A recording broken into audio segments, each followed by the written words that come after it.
Bonjour à toutes, bonjour à tous. Aujourd'hui, nouvelle vidéo sur la chaîne Le Garage PTS, vidéo d'une berline classique mais avec une motorisation originale.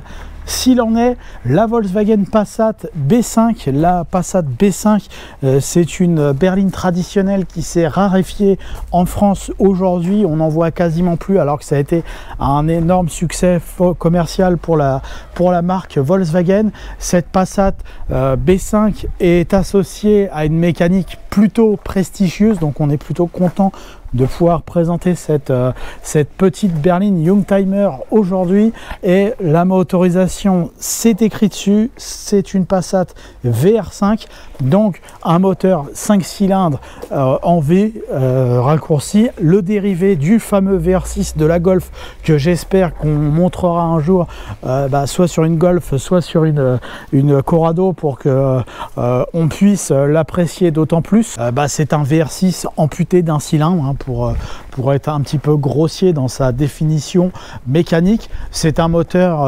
assez classique, hormis son architecture en V rapproché. C'est un moteur relativement compact, hein, c'est pour ça qu'ils avaient créé ce moteur là, pour pouvoir mettre un moteur bourgeois dans une voiture relativement compacte.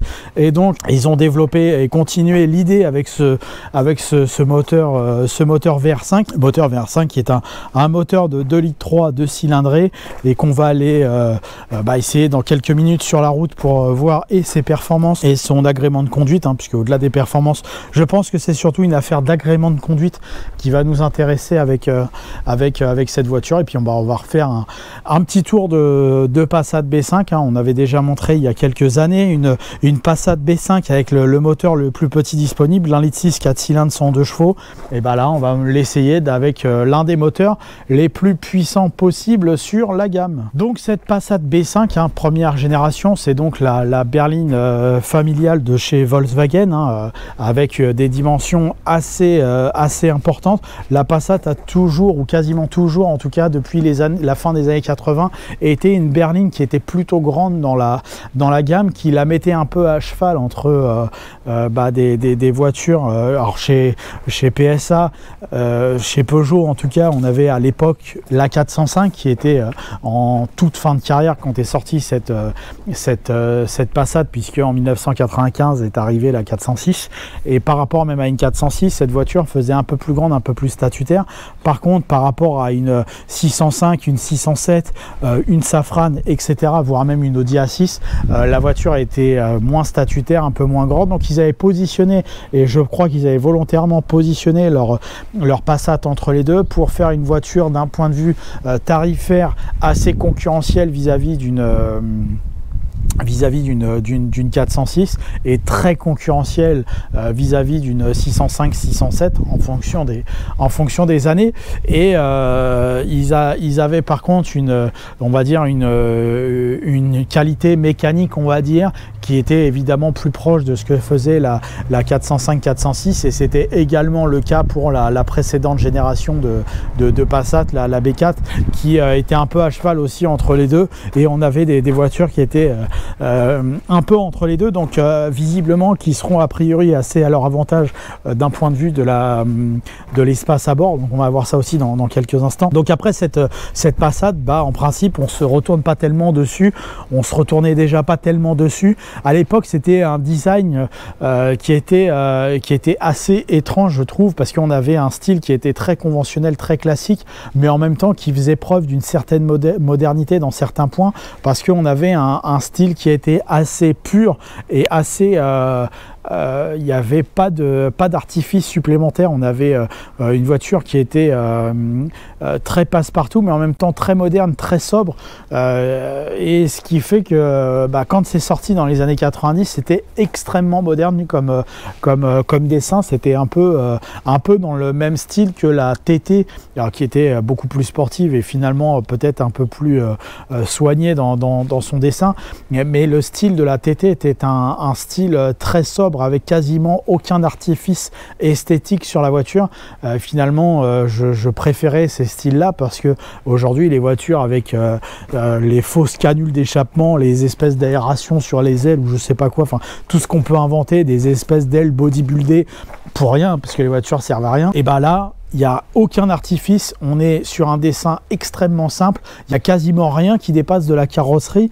Et c'est très pur, très simple comme dessin. Après, le dessin d'ensemble n'est pas extraordinaire en soi, hein. C'est une sobriété toute germanique, accentuée évidemment par cette couleur noire qui recouvre cette voiture, mais on les croisait beaucoup en gris clair, ces Passat, et ces voitures-là, elles étaient d'un style absolument épuré. Voilà, c'était le mot que je cherchais, un peu comme le TT à l'époque. Bah, c'était un style absolument épuré. Et donc, on aime ou on n'aime pas. Le style était, je trouve, moins élégant et moins efficace qu'une Peugeot 406 équivalente, hein, une 406 série 1. Je préférais la 406. Aujourd'hui, je préfère toujours la 406 à cette Passat. Mais je trouve que cette Passat a quand même un certain nombre d'arguments, et ce classicisme sobre qui a été l'entrée d'une nouvelle ère pour Volkswagen, la véritable entrée dans la qualité de Volkswagen et de ce qu'ils ont voulu entreprendre, et on doit le souligner aujourd'hui, et ça fait partie de leur histoire, et pour les fans de Volkswagen, c'est certainement très important. Ils ont eu toute une série comme ça de véhicules, hein. La Golf 4 était comme ça finalement. Cette Passat, la TT comme je disais tout à l'heure, l'Audi A6 aussi des années 90, début des années 2000 aussi avait toutes ces choses-là. Bref, c'est une voiture qui m'a jamais déplu, mais qui n'a pas non plus été la plus belle réussite, je dirais, de l'ère moderne de l'automobile. On peut voir les accentuations au niveau du capot, la petite nervure supplémentaire. On peut voir toujours chez Volkswagen de ces années-là le petit rétro côté passager, soi-disant pour gagner 0,1 de coefficient de pénétration dans l'air. Sinon, pour le reste, il n'y a quasiment rien qui dépasse, si ce n'est la baguette ici. Les passages de roues sont très proéminents, donc c'est pour les amateurs de tuning, c'est très important d'avoir des gros passages de roues, comme ça on peut mettre des grosses jantes. Malheureusement, quand on a les jantes en 15 pouces comme ça, c'est un peu petit. La face arrière nous fait beaucoup penser à la Bora, ou vice versa. La Bora nous fait beaucoup penser à cette Volkswagen Passat. Il ne se passe pas grand chose. On peut même avoir des dessinglages sur les parties arrière de ces voitures là. Voilà, donc rien de très particulier. Les poignées de porte également sont creusées dans la porte. Donc voilà, pas grand chose. Après, pour le reste, c'est plutôt bien construit, bien fabriqué. Bien sûr, malheureusement, ces Passat, un peu comme toutes les voitures du groupe VAG, sont sensibles à la corrosion. Celle-là, l'honneur d'en être exemptée, étant donné sa vie francilienne permanente.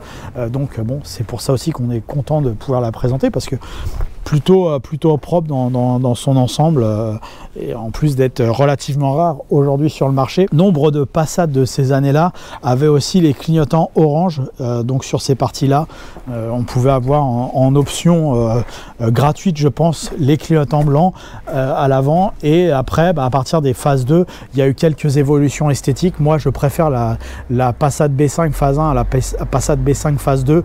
Je trouve le style plus radical dans son esprit, avec ses feux arrière, on va dire, simplifiés, cette face avant simplifiée. Sur la B5 phase 2, la face avant est un petit peu modifiée, et l'ensemble calandre et phare, etc., et tout ça un peu moins dans l'esprit de la marque. Donc je préfère ces séries-là avec ces feux, etc. Je préfère cette série-là. À l'intérieur de cette Passat, la qualité globale a l'air d'être de mise. Cependant, on rigole pas beaucoup, on rigole rarement dans ces véhicules-là. C'est l'intérieur noir traditionnel à l'allemande. Il n'y a pas beaucoup de supercherie. On peut avoir certaines versions avec des intérieurs beige, mais elles sont très rares. Donc la grande majorité des Passat de cette génération-là que vous allez retrouver, c'est des Passat avec des intérieurs noirs, avec soit le velours, soit le cuir sur les panneaux de porte. Quand on a la version velours, malheureusement, on a les velours qui ont tendance à se décoller des panneaux de porte. Par contre, pour le reste, il n'y a pas grand-chose à lui reprocher. La qualité des matériaux est absolument honorable. La qualité de fabrication aussi. Elle est supérieure à bon nombre de voitures de ces années-là, et comparable en termes de niveau. On est plutôt sur une voiture d'un segment supérieur. De manière générale, les plastiques sont de bonne qualité. Les fabrications, les alignements sont bons. Mais également, dans la qualité de fabrication, on va prendre prendre en compte la qualité de démontage, remontage des éléments. Par exemple, il y a un créneau assez facile chez Volkswagen, c'est le démontage du panneau de porte parce qu'on a des problèmes de vide électrique assez réguliers, assez courants. Bah, le panneau de porte, quand on le démonte, on peut le remonter relativement facilement, sans grande difficulté, sans risque de se retrouver avec un morceau de panneau de porte dans les mains, contrairement à certaines marques dont les aficionados sont nombreux sur le marché, qui, quand on fait du démontage-remontage, on est rarement dans les mêmes qualités d'alignement. Globalement, on rigole pas beaucoup dans cette voiture, mais on n'a pas de gros soucis à se faire quant à la qualité de fabrication. On est encore aujourd'hui d'un très bon niveau. Également, la chose qui est plutôt bonne sur cette Passat, c'est la qualité des sièges. Ils sont suffisamment gros, suffisamment molletonnés, suffisamment velourisés pour être confortable. Certains les trouvaient fermes, certains journalistes les trouvaient fermes à l'époque. C'est sûr qu'ils sont un peu moins moelleux que ceux d'une Laguna contemporaine, mais moi ils me dérangent pas, j'aime bien les sièges relativement fermes. Après c'est une question de goût de ce côté là. Moi ça me choque pas, le maintien est encore tout à fait correct sur une voiture comme ça qui a plus de 20 ans aujourd'hui, qui a même plutôt 25 que 20, voire 25 passés. Et bah on a encore quelque chose de tout à fait correct, convenable, donc c'est tout à fait honnête. Quand je ferme la porte, j'ai une bonne porte qui se ferme, et là j'ai aussi une sensation de lourdeur qui me plaît bien et qui me donne à penser que ça va durer longtemps. Et effectivement ça dure longtemps puisque c'est encore là aujourd'hui et que ça n'a pas bougé. On a par contre un défaut pour certains sur ces Passat. Moi, c'est pas un défaut qui me gêne pour le coup. C'est cette sensation de voyager dans une baignoire, c'est-à-dire le panneau de porte qui remonte assez haut avec une surface vitrée assez faible. Bon, la surface vitrée faible, moi je préfère quand il y a des grosses surfaces vitrées. Par contre, j'ai tendance à conduire assez bas, donc avec le panneau qui remonte pas mal. Certains sont dérangés par ça. Moi, ça me dérange pas plus que ça. Voilà, je suis pas non plus un extrême fan, voilà, mais de ce côté-là, ça me dérange pas. Il y a une bonne sensation de sécurité. Le rétroviseur côté conducteur est très bien, aucun défaut particulier à signaler. Le pare-brise est correct. Le rétro-passager, c'est une catastrophe. Il est tout petit, ça sert à rien de le montrer de toute façon. Il est tout petit.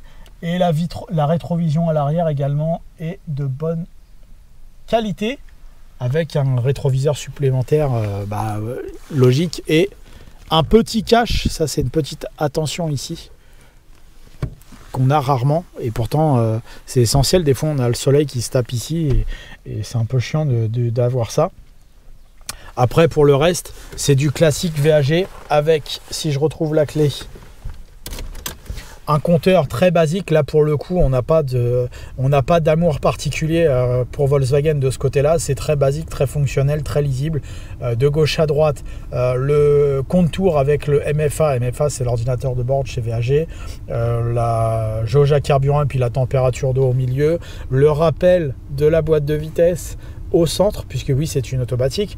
Le compteur de vitesse avec le kilométrage en dessous, donc voilà, très basique, très lisible. Et la fameuse génération des compteurs bleus quand on allume les feux, ça c'était également une nouveauté chez Volkswagen. C'était extrêmement rare, c'était soit des compteurs orange ou vert à l'époque, puis Volkswagen sont arrivés, ils ont mis des compteurs bleus. Là ça a été un peu la révolution sur cette génération de voitures. Le reste du tableau de bord est assez basique. En fonction des équipements, on peut avoir les caches qui sont remplacés par des équipements.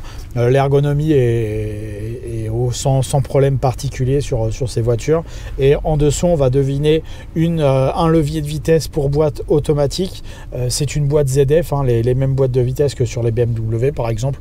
Donc a priori, c'est une boîte qui ne pose pas de problème, qu'on va essayer dans quelques minutes.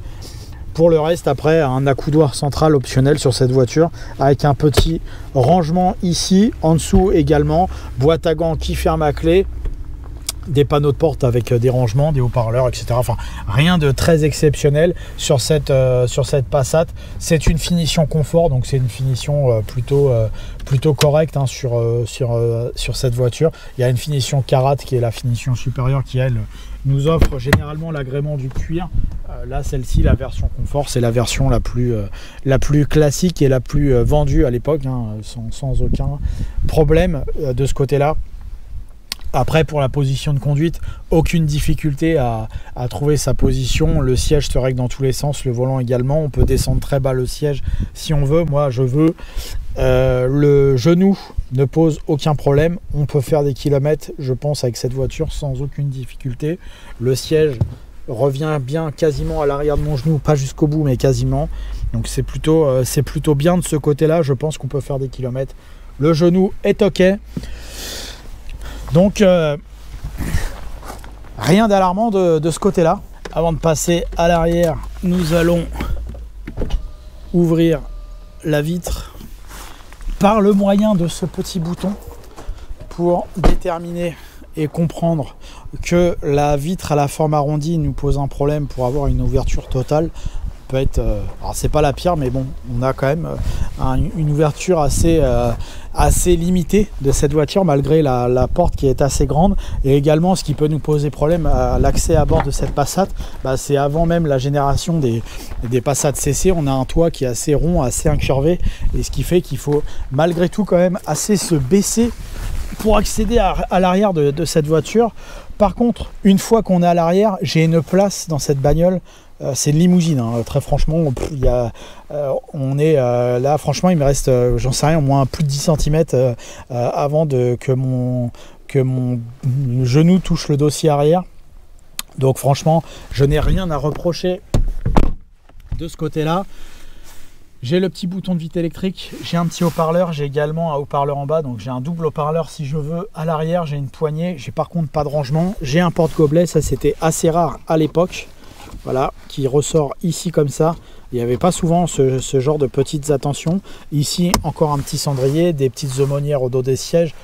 Voilà, il n'y a rien à reprocher, si ce n'est peut-être si on chipote vraiment, mais ça c'est les années 90 qui sont comme ça, c'est que la ceinture centrale arrière est une simple ceinture ventrale, donc de ce côté-là, ça peut être le seul point qui pourrait laisser interrogatif les gens d'aujourd'hui, puisque évidemment aujourd'hui on a des ceintures 3 points en 3 places arrière, là c'est une simple ceinture ventrale, mais sinon pour le reste, hein, rien de très particulier. Sur ces voitures là, tout est plutôt bien fabriqué, tout est plutôt de bonne qualité. Il n'y a franchement pas grand chose à dire, et en plus il y a énormément de place disponible. Donc que demande le peuple pour cette voiture? Et le coffre. Donc la Passat de cette époque là, c'est une voiture avec une malle arrière classique. Donc c'est une voiture qu'on va qualifier de voiture statutaire avec ce genre de malle. Le défaut, c'est qu'on a un accès de chargement un peu moins aisé qu'une voiture conventionnelle, qu'une voiture classique à haillons, comme une Laguna, hein, qui était une de ses concurrentes à l'époque. Par contre, en termes de profondeur de coffre, ça va très très loin. En plus, on a une banquette rabattable 2 tiers 1 tiers. Volkswagen, on fait très fort sur cette Passat. La qualité de cette voiture est de manière générale à l'intérieur de très bon niveau, et elle mettait beaucoup d'avance en 95-96 quand elle est sortie. Ça mettait énormément d'avance aux autres voitures concurrentes, et le progrès réalisé entre la Passat 4 et la Passat 5 était véritablement hallucinante à l'époque, je trouve, hein. Pas un très grand fan, mais il faut reconnaître les choses, hein. Quand Volkswagen fait un excellent produit comme était la Golf 4 ou comme est cette Passat B5, il faut le reconnaître simplement. Et on va passer aux mesures avant d'aller voir le moteur. Donc on a 97 cm de longueur de coffre, donc c'est assez admirable. On a 93 cm de largeur de coffre, ce qui est également très très correct. On va avoir une petite pénalité sur la largeur au coude à l'arrière, puisque comme le tissu est détendu, on va être un petit peu puni, mais on a déjà un 1,33 m tout à fait honorable aussi. Et en longueur aux jambes, là normalement ça va être une très très belle valeur. On a 63 cm, ce qui est une excellente valeur, il n'y a aucun problème là-dessus. Et c'est pareil, on est sur des parties un peu en velours. Donc en réalité, on a un petit peu plus parce que le velours a tendance toujours un petit peu à se détendre. Voilà. Et donc pour le moteur, qu'on va aller essayer. Ce moteur VR5 a une architecture très particulière, hein, comme je disais tout à l'heure. Là, on peut voir les parties rouges, ce sont les fils de bougies. Donc, on peut deviner où est-ce que sont situées les bougies, donc les cylindres. Voilà, donc ce moteur VR5 a 5 cylindres. Boîte automatique à 5 rapports, donc la boîte de vitesse c'est une ZF, le moteur c'est un pur produit de chez Volkswagen, c'est une disposition longitudinale puisqu'il y a un héritage technique pour pouvoir éventuellement mettre une 4 roues motrices, puis comme c'est les mêmes châssis que les Audi A4 et Audi A6, il y a cette technologie aussi disponible sur ces voitures là, donc la disposition mécanique est un petit peu différente. Du coup, au lieu d'avoir la distribution du côté de la roue avant droite comme nombre de Volkswagen, on a la distribution à l'avant. C'est une distribution par chaîne, donc théoriquement sans remplacement. Après, il y a certains qui remplacent des guides, etc. Là, il n'y a rien de très particulier a priori de ce côté-là sur cette voiture. Les entretiens sont courants, la fiabilité mécanique a priori est plutôt bonne, hein, pour ces voitures qui font des kilomètres assez importants d'un point de vue mécanique. Évidemment, il y a un budget d'utilisation et de consommation qui va être a priori un peu supérieur à une citadine, hein, ce qui est normal, on est sur une grosse voiture. Mais en tout cas, on a hâte d'aller essayer cette voiture pour constater son agrément de conduite ou pas.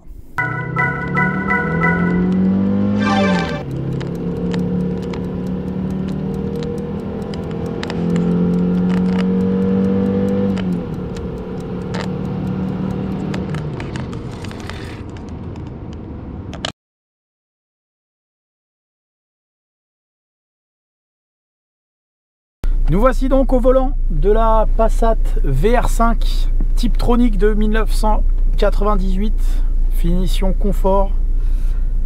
Nous voici donc à son volant. Et la première chose que l'on constate avec cette voiture, c'est malgré tout son silence de fonctionnement important et son siège dont on est plutôt bien installé à bord. Le silence de fonctionnement est quand même assez appréciable. Là, au ralenti, il n'y a aucune vibration, aucun bruit moteur. C'est assez étonnant pour une voiture de cet âge qui a plus de 25 ans maintenant. Donc la conception aussi est très vieille, hein, forcément. Et par contre, à la légère accélération comme ça, là, dès qu'on s'engage dans le rond-point, on a un feulement assez intéressant du moteur, qui n'est pas désagréable.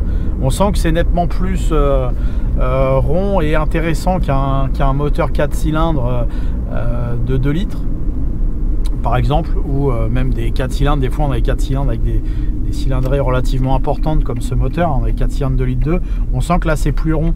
Alors, à contrario, par contre, c'est plus rond, mais par contre, il y a une sensation aussi de lourdeur quand on décolle. On sent qu'on a quelque chose d'assez lourd, assez gros comme voiture. On va voir si ce phénomène de lourdeur se répète un petit peu sur voie rapide. Mais à l'accélération, en tout cas, le bruit est sympathique. Léger feulement de 5 cylindres, intéressant.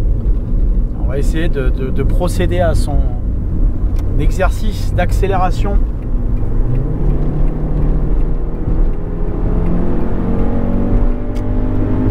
Il y a par contre beaucoup d'allonge sur ce moteur. C'est assez performant, très franchement, c'est très correct. Alors c'est pas un foudre de guerre, mais c'est assez correct. On est arrivé vite fait à 110-120, il y a beaucoup d'allonge. Propre à des moteurs qui ont plus de cylindres que la moyenne. J'imagine que j'étais en deuxième vitesse au rétrogradage de cette voiture et la vitesse m'a semblé assez longue. Pourtant on avait un passage de rapport autour des 6300 6400 tours minute, j'ai eu l'impression sur cette deuxième, mais j'étais déjà à 110 km/h, donc je pense que c'est une voiture qui nous offre une vitesse de pointe théorique assez importante, qui sera limitée à un moment donné, mais par la physique, on va dire. Mais en tout cas, on maintient un silence de fonctionnement assez important. C'est assez étonnant comme mélange, parce qu'on a une voiture qui semble assez lourde mais en même temps assez suffisamment tonique. Alors on n'est pas du tout sur une voiture sportive, on se rapproche plutôt de la philosophie d'une Mercedes que d'une BMW pour avoir un petit point de comparaison. Donc c'est une philosophie un petit peu différente, quelque chose de lourd mais avec une bonne allonge, de très confortable, d'assez silencieux. Là on n'est pas perturbé spécialement, ce qui limite fait le plus de bruit là dans la voiture, c'est la ventilation, la climatisation que j'ai mis même au minimum pour éviter de perturber trop cette vidéo. J'ai enlevé le mode automatique. Climatisation performante au demeurant, hein, comme souvent chez VAG. Elle fait beaucoup de froid, je trouve. Et donc cette voiture présente un cocktail de confort où on se sent également en sécurité. Donc vraiment, ça me donne vraiment la sensation et l'approche où les ingénieurs, je pense qu'ils ont été voir plutôt Mercedes que BMW pour la conception de cette Passat VR5.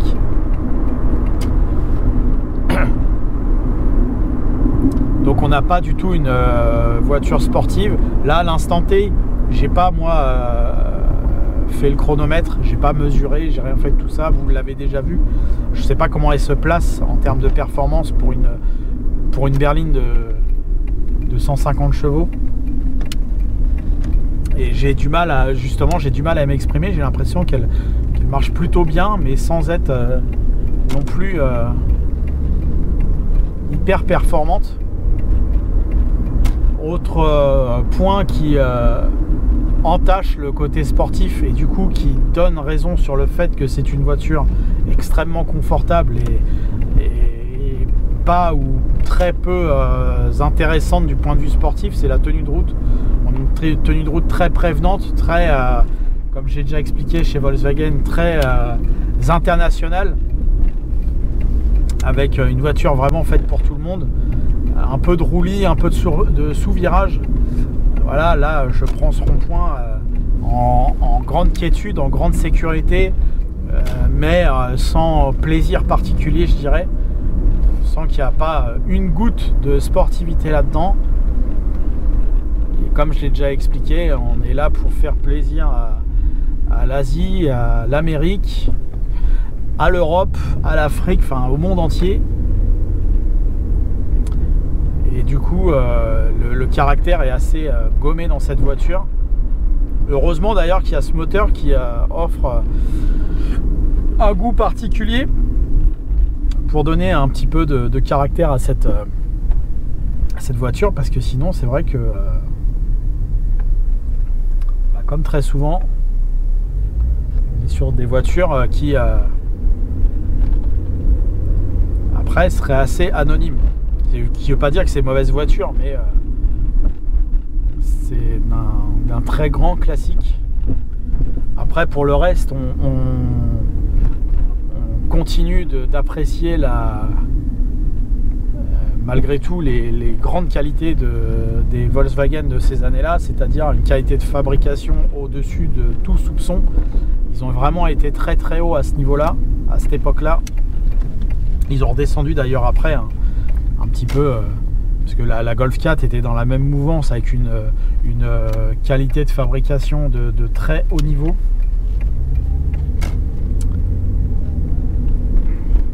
Ils étaient redescendus après sur la Passat d'après, sur la Golf 5, etc. Ils étaient redescendus un petit peu. Voilà, donc il y a quand même malgré tout des gros points positifs avec cette voiture. Ce moteur est en total décalage avec l'autre production, le reste du monde, on va dire. C'est un moteur qui est très particulier, gommé par une boîte à la transmission assez longue